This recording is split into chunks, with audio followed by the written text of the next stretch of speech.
Esta Ah, conferência será gravada agora. e acho que vai ser bem bacana. Agradeço aí a presença de todos.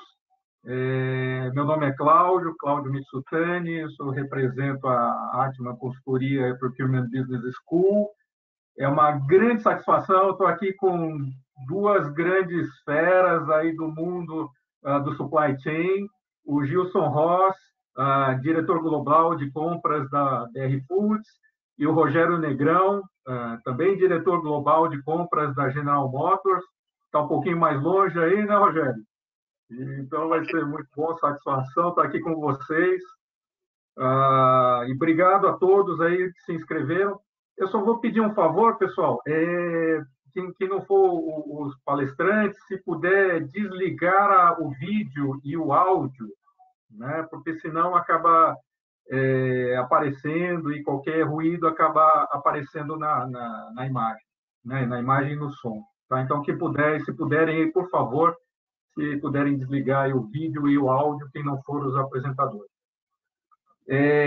Então, a ideia desse evento aqui, na verdade, a live, é para a gente falar um pouquinho sobre temas ligados a compras e, particularmente, os impactos da coronavírus. E ele nasceu, na verdade, de uma ideia que veio de um evento que nós organizamos e estava previsto para ser feito agora no final de março, mas por razões óbvias tivemos que postergá-lo, né? Que era o Procurement Leadership Forum, né? E aí nós falamos, puxa vida, mas o evento ficou para depois, mas por que não podemos, já nesse momento, já conversar com as pessoas e discutir? Não é? Então, por isso que estamos aqui e vai ser uma grande honra conversar aí com o Rogério e com o Gil. Né? Eu tenho certeza que eles têm muitas coisas a discutir. Então, a gente vai fazer um esquema assim de perguntas, que eu vou direcionar algumas questões, obviamente, né? Gilson, Rogério, vocês estão à vontade também, fiquem à vontade de colocar as suas ponderações, também interceder no meio, fiquem à vontade. A ideia é a gente discutir até meio-dia, né? Então, a gente vai ter bastante tempo. No final, colocar, tendo tempo, a gente disponibilizar algumas perguntas aí dos participantes, né? Beleza?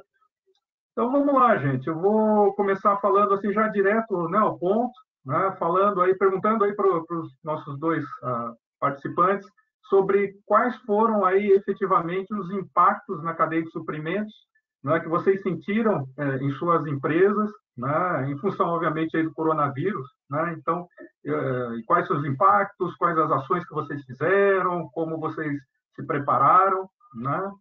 Então, é uma pergunta que vale para os dois. Então, podemos começar com você, né, Gilson? Aí depois passa para o Rogério e a gente vai alternando. Podemos começar com você, então, Rogério?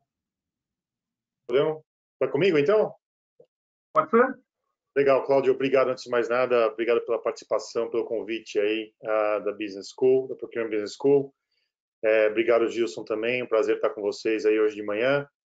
Bom, falar um pouquinho da indústria automotiva, o impacto do Covid-19, na verdade, começou desde janeiro desse ano, lá pelo dia 19 de janeiro, quando a China começou a ter os primeiros casos em Wuhan.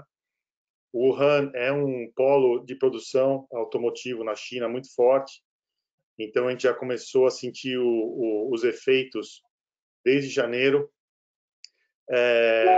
E a primeira ação que a gente tomou foi criar um War Room, um centro de visualização do supply chain como um todo e monitoramento dos fornecedores da China e todo o impacto que ele traz na cadeia, não só Tier 1, mas também Tier 1, Tier 2, Tier 3, porque uma série de produtos da indústria é feito na China, e realmente foi um trabalho enorme, cross-functional, envolvendo supply chain, logística, compras, engenharia, e a gente começou isso desde janeiro. Na verdade, então, a primeira onda foi em janeiro, com a China, depois teve uma segunda onda, uma onda com a Coreia, que também tem uma base forte de fornecedor nossa, no qual a gente monitorou Tier 1, Tier 2, Tier 3 e toda a parte de exposição que a gente tinha. E mais tarde, agora, realmente chegando aqui à América do Norte e Europa, na fase 3, né? Então, teve China, Japão, Coreia, fase 2, fase 3, Estados Unidos, e agora México também, né? E, por final, o mundo como um todo. O impacto na indústria automotiva é enorme, porque nós somos uma indústria global, que tem fornecedores espalhados pelo mundo inteiro e, em muitos casos, single source. Né? Em muitos casos, por causa de capital, a indústria automotiva ela limita o número de fornecedores, então o nível de exposição e risco é enorme. O que é bacana é que, no nosso caso, esse processo todo de monitoramento contínuo 24/7, a gente conseguiu manter as nossas fábricas funcionando até a chegada aqui na América do Norte, quando realmente a gente teve o mandate do governo para parar todas as fábricas, né? Então, realmente tem sido um desafio que não começou agora, mas começou desde o início de 2020 e segue ainda. Agora, nós estamos numa fase em que, na verdade, a China e a Coreia voltou à produção, eu diria, em torno de 70%, 80% da capacidade. Então, voltou muito bem, com uma série de controles, uma série de restrições dentro das fábricas, entrada de funcionário, temperatura, máscara, então uma série de procedimentos, eles já voltaram, e agora nós estamos num estágio de monitoramento da América do Norte, do México e do Brasil também, outros países que estão afetados, principalmente do ponto de vista de governo. Então, essa é a situação que a gente está vivendo hoje. O impacto como um todo é que a parada da indústria não é só da GM, mas é da indústria como um todo, né? Todas as montadoras tiveram que parar, né? E realmente foi um impacto tremendo para a cadeia como um todo. Perfeito, perfeito. Obrigado, Rogério. Excelente.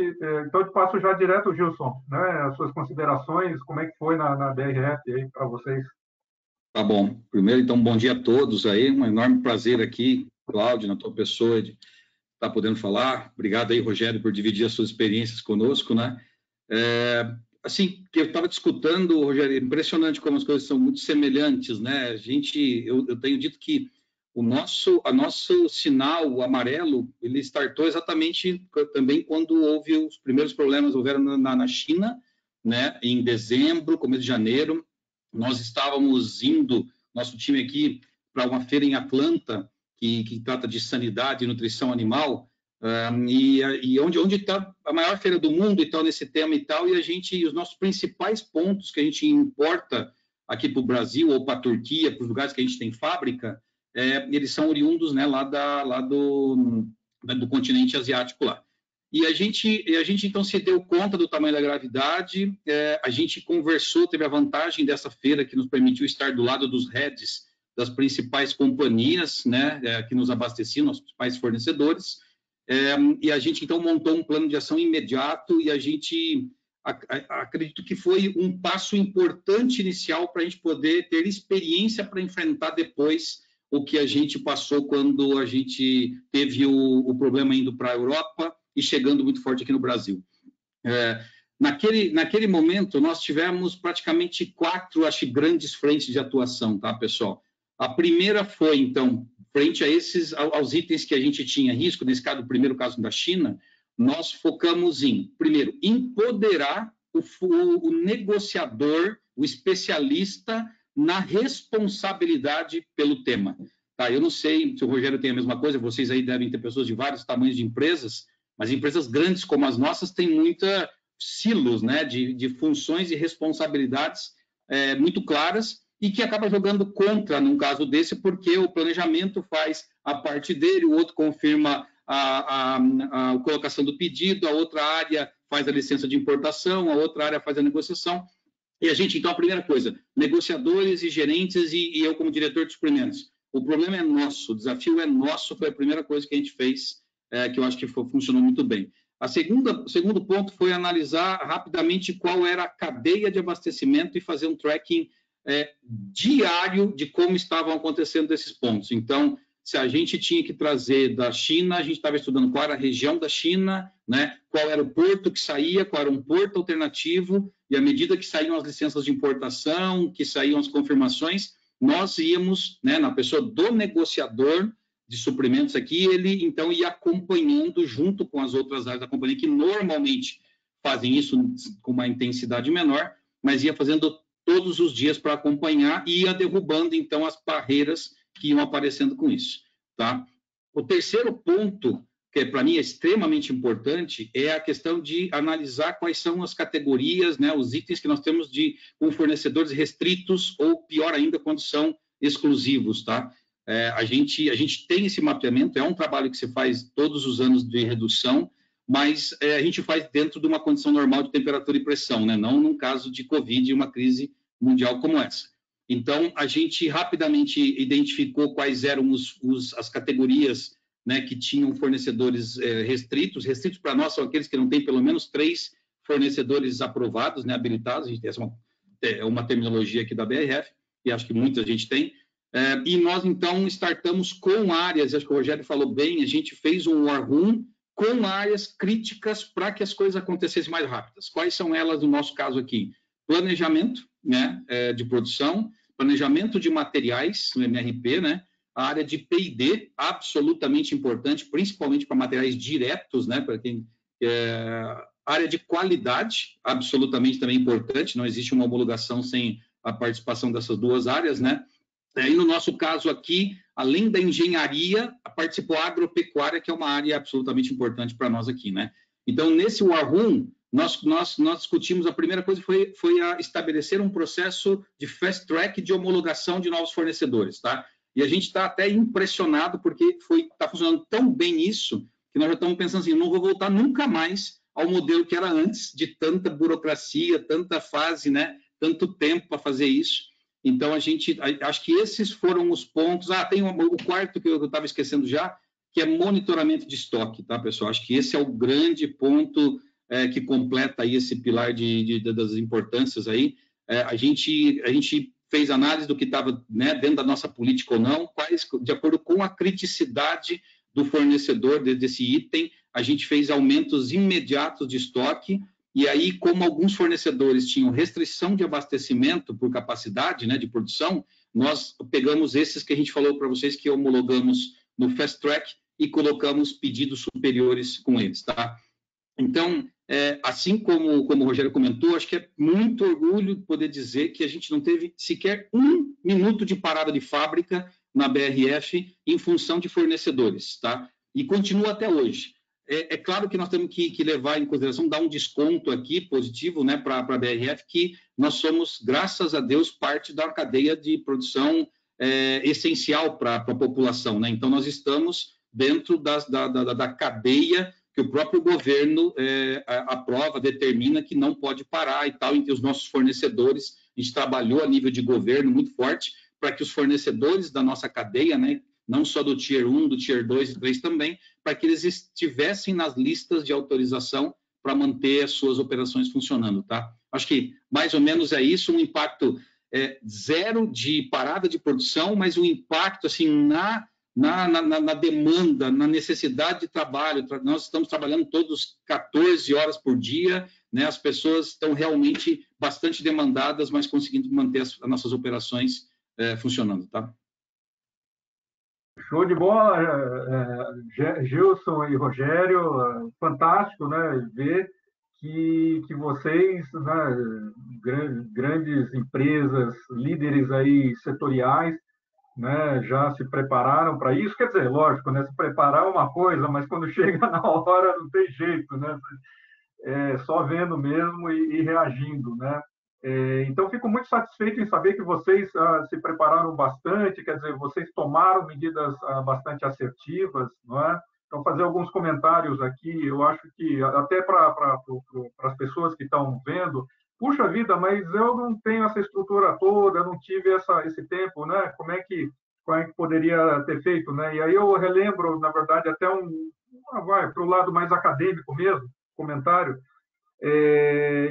o pessoal de Harvard lá que fez alguns estudos interessantes com relação às crises nas montadoras, também nas montadoras asiáticas, né? Enfim, no passado recente a gente sabe muito bem, né, de que esse pessoal sofreu bastante mesmo, tem sofrido, na verdade, originalmente até essa crise atual veio de lá, né? Então esse pessoal, terremoto, tsunami, outras epidemias, enfim, né? E aí esse estudo aí era muito interessante porque mostrava justamente, né, que nos processos de ação das organizações, dessas montadoras, né, como cada uma tentava reagir, né?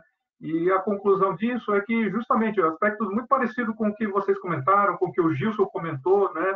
De que aquelas que conseguiram reagir mais rápido foram justamente aquelas que conseguiram montar organizacionalmente comitês de crise, né? Que fossem de uma forma, vamos dizer assim, lógico, né? Supra-departamento até supra-regional, vamos dizer assim, né? Porque justamente, né, as empresas são complexas, né, extremamente grandes, né, processos intrincados, então teria que olhar acima disso, né, para poder responder isso de uma forma bastante interessante aí. E foi justamente essa conclusão. Quem conseguiu fazer isso de uma forma mais assertiva conseguiu responder melhor a crise, né? E aí, dentro dessa questão, vou colocar um pouquinho mais um detalhezinho, queria explorar um pouquinho mais com vocês, né? Durante a crise, o que, assim, em termos aí é uma questão mais interna mesmo, o que mudou para vocês? O que vocês tiveram que mudar? O Gilson comentou um pouquinho, mas processos, métodos, de repente regras que tiveram que ser revistas meio na corrida, né? Que lições que vocês tiraram? O Gilson já comentou um pouquinho, mas gostaria de reforçar isso, porque eu acho que esse é o tipo de coisa que, na prática, é quem está na linha de frente acaba vendo, né? Vou voltar para você de novo aí, Gilson, para agora começar com você. Tá bom. Bela pergunta, Cláudio. Eu acho que primeiro, assim, eu queria comentar com o pessoal que acho que a coisa mais impressionante para mim foi entender alguns efeitos positivos, né, que isso tudo trouxe.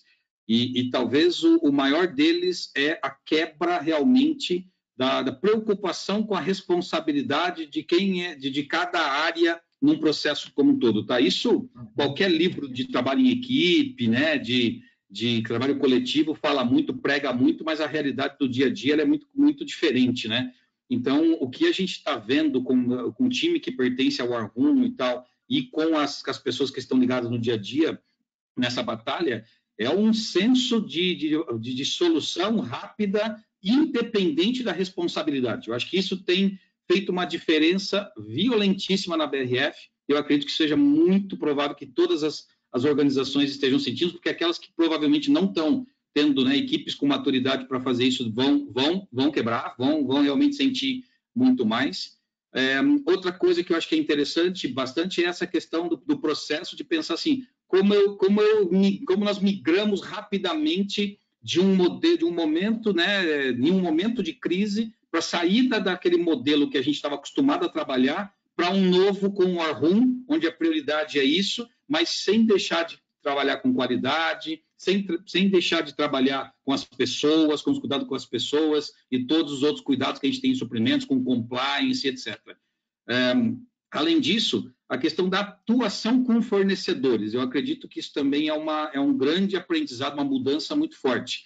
Os fornecedores compraram, eu acho que uma ideia maior de ser parte de uma cadeia, e os negociadores e os nossos times também entenderam que não havia outra forma de trabalhar senão valorizando e, né, potencializando a parceria do trabalho entre as empresas. Tá? É claro que aqui tem muita gente de compras, conhece a matriz de Krauss de ponta cabeça e tal, é demagogia nós dizermos que nós vamos trabalhar com um universo, no nosso caso, de 7.000 fornecedores, todos com a mesma intensidade, óbvio que não, né? Mas é para isso que existe já a Krauss, para nos ajudar a dizer quais são as prioridades, né?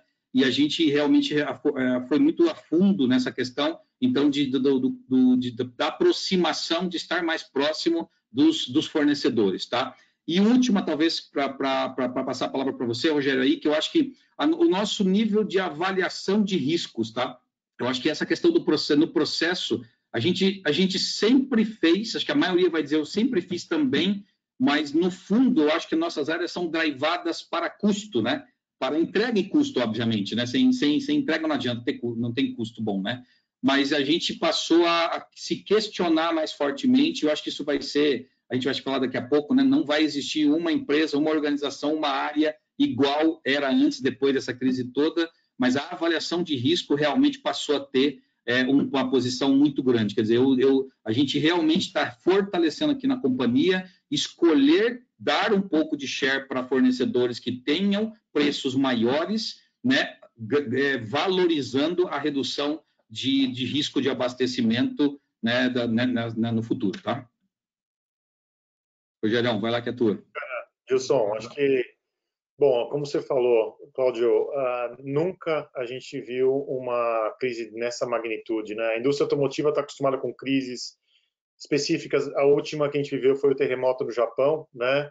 Então, muito específico, né? Geralmente o que se faz é coloca-se um rádio, se faz um radius aí para entender aonde aconteceu o problema, quais são os fornecedores que estão naquela área. Então, ela começou com o Wuhan e depois ela espalhou para a China inteira e depois espalhou para outros países. Então, acho que a grande diferença que aconteceu aqui e a curva de aprendizado é que você está sempre chasing, está sempre buscando acertar, porque o problema vai mudando, vai movendo. Então, a comunicação diária foi fundamental. O empoderamento e a liderança também foi fundamental. A gente tinha, nessas reuniões, nosso líder número 1 de compras em todos os calls, participando ativamente, né? Junto com os compradores, junto com o pessoal de engenharia, junto com o pessoal de planning, manufatura e supply chain, buscando achar soluções. E outra coisa que eu acho que foi fundamental, a velocidade da implementação das soluções, né? A gente teve que pensar muito rápido em, por exemplo, mudar na indústria automotiva você tem um produto e você tem várias streams, né? Geralmente você teria talvez um trim que você não tinha aquela peça, então você tem que replanejar todo o processo de manufatura para não produzir aquela variação daquele produto. Então, o processo decisório teve uma dinâmica, acho que incrível, que nunca existiu na companhia, e realmente, acho que do ponto de vista de risco, o Gilson colocou muito bem, nós não vamos ser os mesmos daqui para frente, né? Acho que daqui para frente a indústria vai olhar, logicamente a gente é muito sensível a CAPEX, né? Nosso nível de investimento é muito alto, mas a gente vai olhar risco como um ponto fundamental. Mas realmente acho que o ponto de vista de liderança, comunicação dos fornecedores também foi fundamental. A gente tem uma reunião geralmente mensal com fornecedores falando sobre o estado do negócio, como estão as coisas. Hoje em dia essa reunião é semanal, tá? A gente tem e toda semana a gente abre para perguntas e respostas, quando é que a gente vai retornar, em que mercado vai retornar, eles trazem informações também. Então, acho que o nível de colaboração com a cadeia de fornecedores foi fundamental e também trabalhar com eles na cadeia de Tier 2, Tier 3, Tier 4, que eles também vão começar a passar para a gente mais informações e a gente trocar informações na cadeia Tier 2, Tier 3, Tier 4 também, tá? Então, acho que a colaboração e empoderamento e liderança são aspectos fundamentais para vencer essa crise.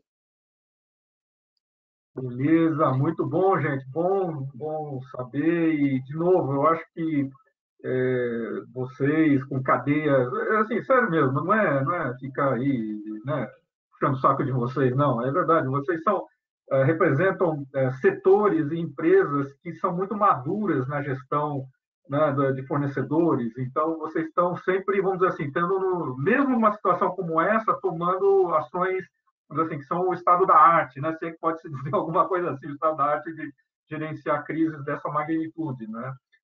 Eu acho isso muito interessante e eu acho que realmente serve como um exemplo para todo mundo aí que, de maior ou menor grau, também está sendo afetado pela crise. Mas aí, aquela história, como o tempo é curto aqui da nossa conversa hoje, eu já queria passar para uma outra temática, que vocês já começaram a comentar, que é olhar para frente, né? Então, aquela história, vocês já comentaram, como é que vai ser daqui para frente, né? Quer dizer, como é que vai ser a recuperação? Quer dizer, a recuperação vai ser alguma coisa com base no que era antes, ou seja, vamos dizer, corrigir os buracos que ficaram, ou vai ser alguma coisa num mundo diferente, que a gente vai ter que olhar diferente, que a gente vai ter que trabalhar diferente com os fornecedores, com os mercados. Então, vou deixar de uma forma aberta e volto aí para vocês. Podemos começar agora contigo de novo, Rogério? Pode ser sim, Cláudio. Olha, eu acho que aqui o ponto mais interessante dessa crise toda é primeiro, como a gente vai voltar, né? sem dúvida, a gente vai ter que voltar e ter esse processo de monitoramento de risco cada vez mais acertado, usando ferramentas de BI, usando ferramentas de análise contínua, né? Eu acho que isso, sem dúvida, vai ganhar uma força muito grande, vai ser um tema importantíssimo para compras como um todo, para supply chain como um todo, acho que todas as indústrias, né? Então, acho que essa é uma tendência clara que a gente vai ter que ter, a gestão do risco e no processo decisório também. Quando a gente faz o sourcing e decide, assim como o Gilson falou, talvez você vai ter que pagar um pouco mais para ter um fornecedor perto de você, né? Porque você toma muita decisão com base no custo total, considerando a parte logística, a parte de risco de FX, etc., mas você vai ter que colocar, escuta, não só do ponto de vista de logística, mas também a parte financeira da empresa. Qual é a solidez daquela empresa e ela pode superar ou não essa crise, tá? Um ponto interessante que passou por nós aqui nessa crise é uma experiência que eu vou comentar um pouquinho com vocês, é a experiência de fabricar algo que não é o nosso core, né? Então, a gente aqui teve, por decisão da GM e, logicamente, incentivo do governo americano, a gente começou a produzir ventiladores, né? Aqui, agora, há 4 semanas atrás. Então, só dar um pouquinho de contexto para vocês, a gente há 3 semanas atrás, ou 4 semanas atrás, recebemos um desenho de uma empresa que chama Ventec, que faz o ventilador aqui em Seattle, e basicamente falou, olha, escuta, eu preciso de ajuda para fazer um ramp-up com a minha cadeia de fornecedores. A gente, em 3 semanas, conseguimos aí trabalhar com a base de fornecedores, desenvolver as peças junto com a Ventec, e estamos produzindo ventiladores hoje aqui. Então, eu acho que um lesson learned importante é a velocidade que a gente conseguiu girar com nossos fornecedores, desenvolver um produto novo, né, com todo mundo com o mesmo objetivo, né? Então, acho que isso, do ponto de vista cultural da empresa, vai ser uma mudança enorme, né?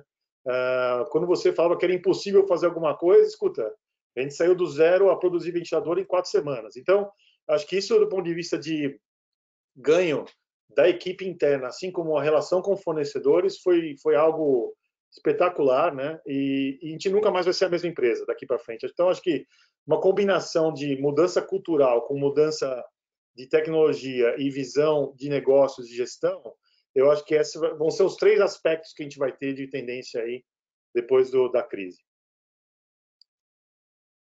Feito. Muito bom. E aí, Gilson?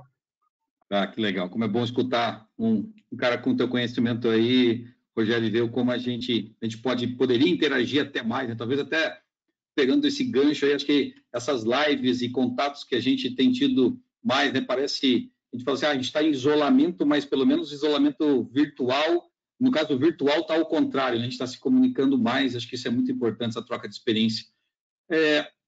Para nós aqui, talvez eu teria que, pensando assim, né, no futuro, então, né? Eu acho que uma das coisas que me deixa extremamente orgulhoso, e acho que a todos que estão nessa call aqui e que são apaixonados por suprimentos, eu não tenho nenhuma dúvida que os suprimentos subiu mais 2, 3 degraus no nível de importância estratégica na companhia.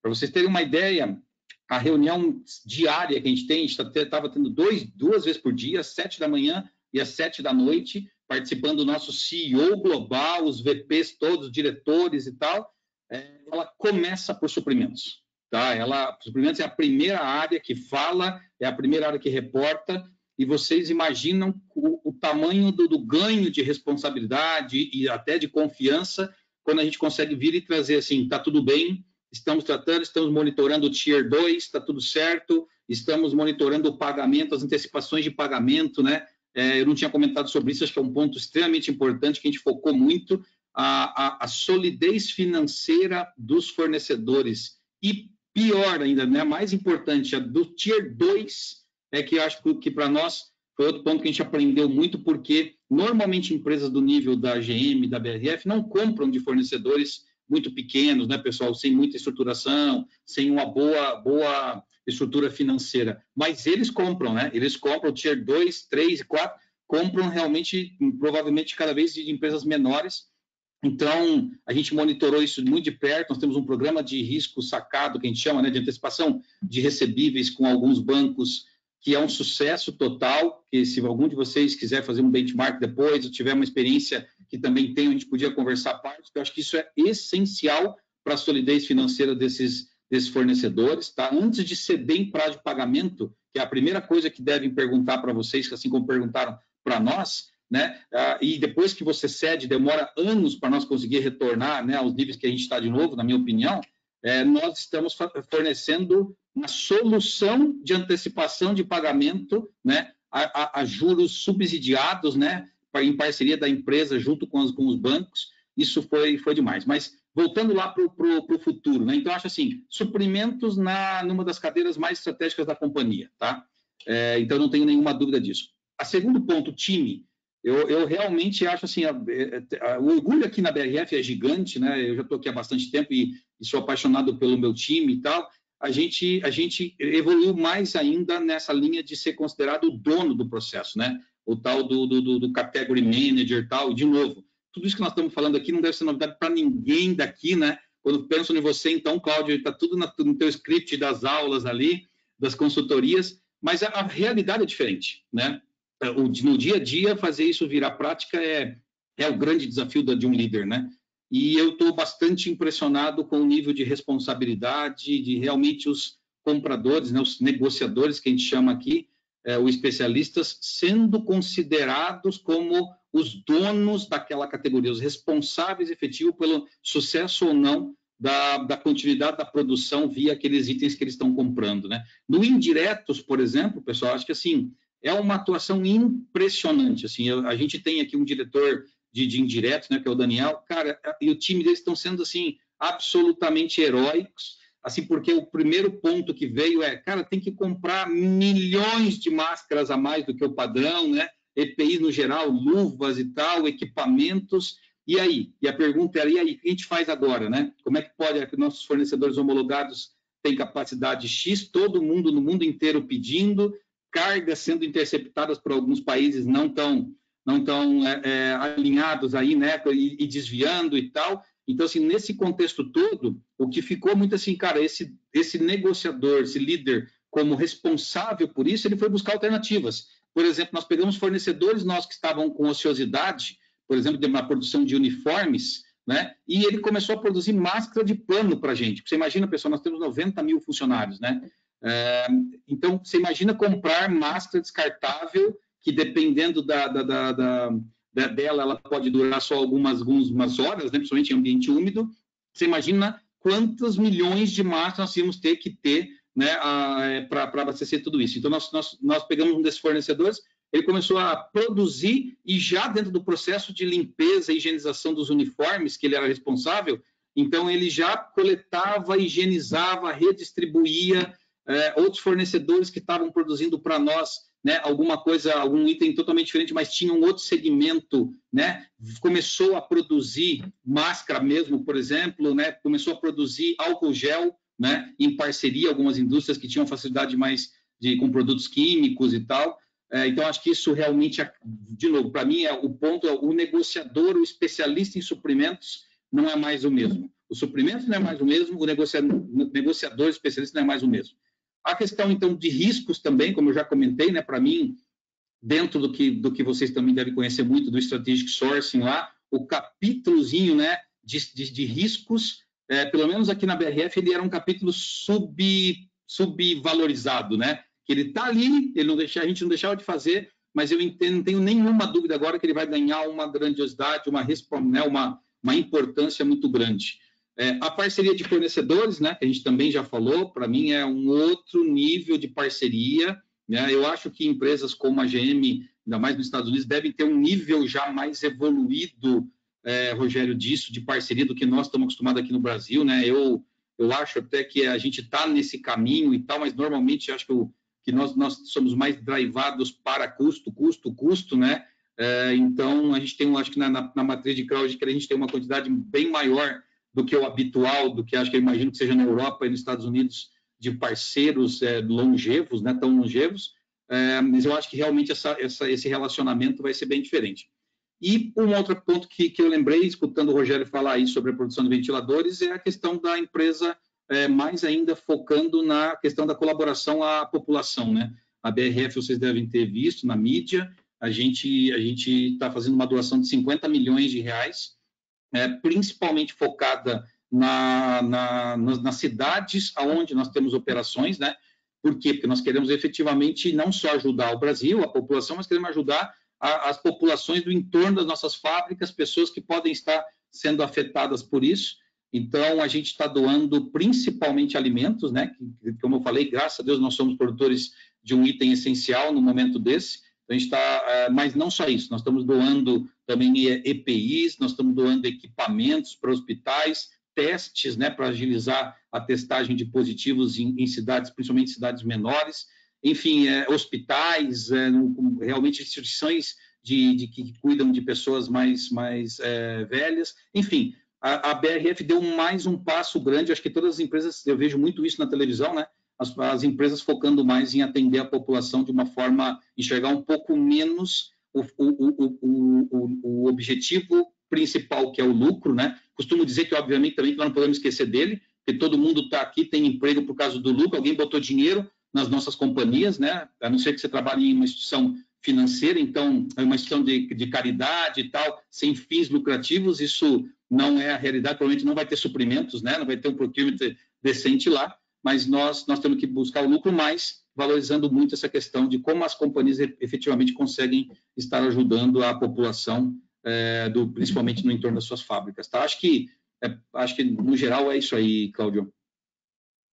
Show de bola, Gilson, Rogério, acho que muito legal a visão. E o interessante, fazer alguns comentários aqui, interessante que, como no final o bom senso prevalece, né? Quer dizer, então, a gente não combinou, né, as respostas, cada um faz a sua, e são, vamos dizer assim, dadas as suas características, tem muitas similaridades, né, de visões, e até vou comentar um pouquinho também, dentro da nossa visão, como é que a gente está vendo, muito por aí, né, fazer alguns comentários aí também, se vocês me permitirem, né, realmente, até lendo e discutindo, a gente também recentemente fez uma pesquisa aí com umas 20 empresas, vendo as perspectivas e realmente, né, olhando para frente, um dos aspectos sim, sem dúvida nenhuma, a gestão de risco, né, porque a incerteza vai continuar grande, né, ainda não se sabe como vai ser o mundo daqui para frente, né, então, naturalmente, isso acaba acontecendo. Mas aí eu queria colocar assim, realmente como, talvez até, não tem jeito, né? O cara que dá aula gosta de mostrar de um jeito meio estrutural, assim, tal, né? Mas não tem jeito. Aquela tocada que vocês colocaram bastante forte, né? Da questão de estruturar a cadeia, de ter visibilidade, né? de gerir cadeias maduras, procurando ganhos de produtividade, custo total, né, previsibilidade e tudo mais, que está certo, né? E aí trabalhar por esse lado, beleza, está certo, que é o que maximiza lucro e tudo mais, perfeito, né?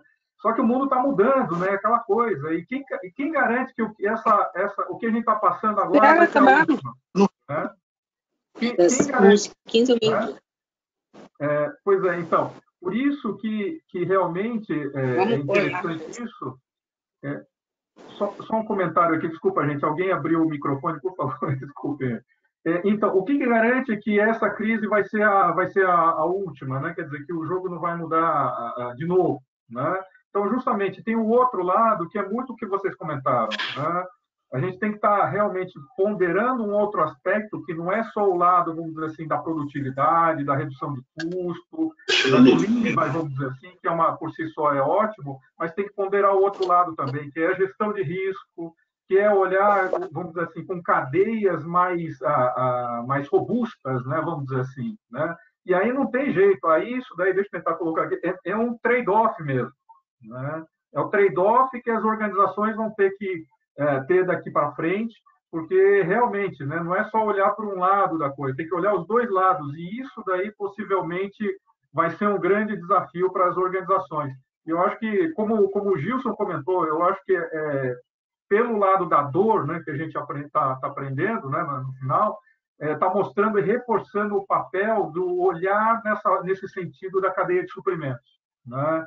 Então, quem mexe com suprimentos, reforçou ainda mais, como o Gilson comentou, né? Toda essa cadeia se torna um elo mais do que já era, né? Mas mais estratégico até para a perpetuidade mesmo do negócio. Não é só para ter mais lucro, né? É para garantir que o negócio sobreviva, né?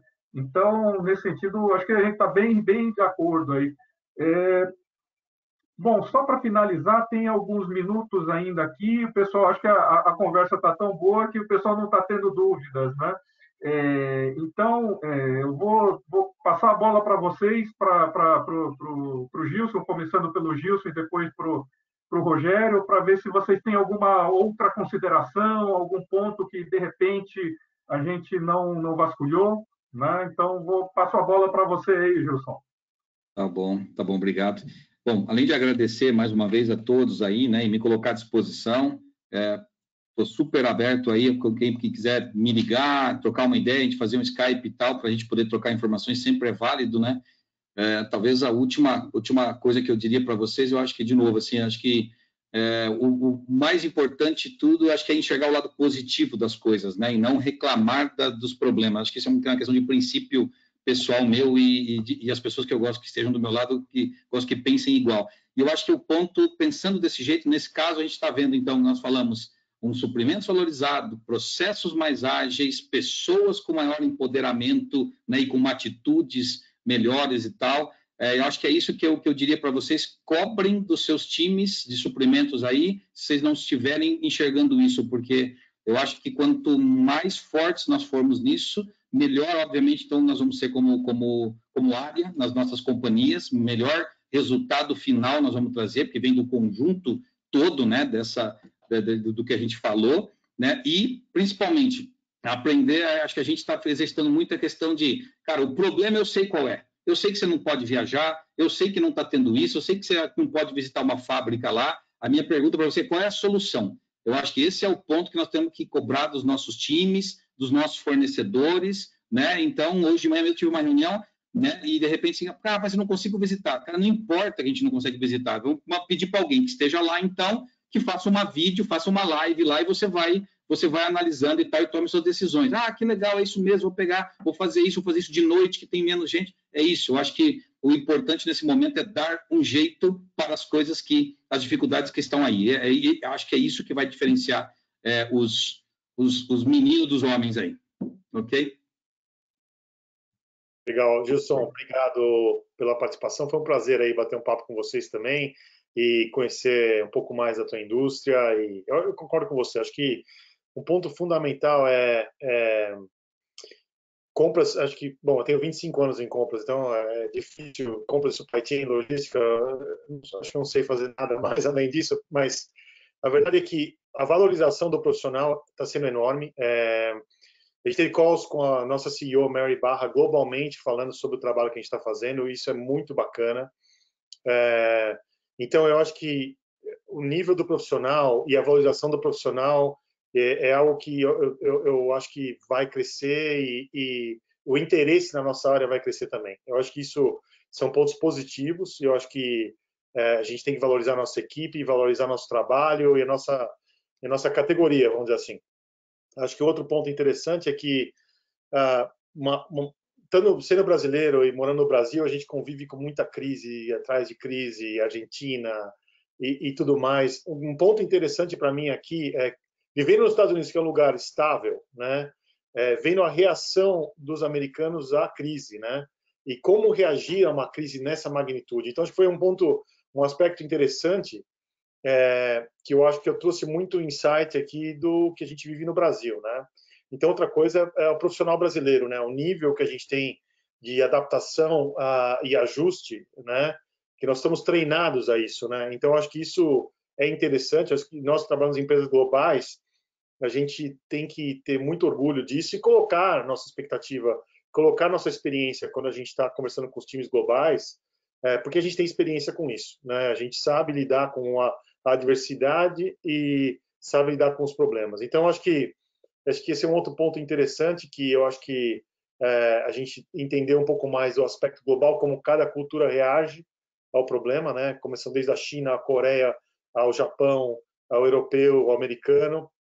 E realmente acho que foi um ponto interessante que que eu também deu para entender esse aspecto cultural. Então, acho que nós não vamos ser os mesmos nesse novo mundo, né? Essa nova era. Eu acho que o uso de tecnologia vai ser fundamental, o trabalho remoto vai ser fundamental.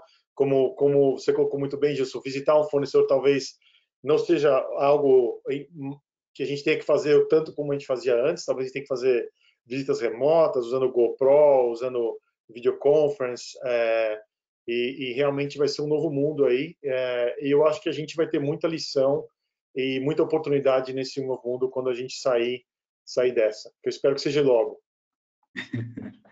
Muito bom. Beleza, Rogério, Gilson, muito obrigado, gente. Olha, eu só tenho a agradecer. Para mim, eu sou suspeito, mas eu acho que foi rico demais, eu aprendi muito com vocês. Então, mais uma vez, agradeço a vocês dois, Gilson, ao Rogério, muito obrigado mesmo. Agradeço a todos aí que participaram. Bom, falando por todo mundo, com certeza foi muito rico, tá, gente? Então, mais uma vez, muito obrigado e espero contar com vocês nas próximas, tá? Tudo de bom, gente. Ok, muito obrigado. Obrigado mesmo aí. Bom dia a todos. Um abraço. Bom dia. Tchau, tchau.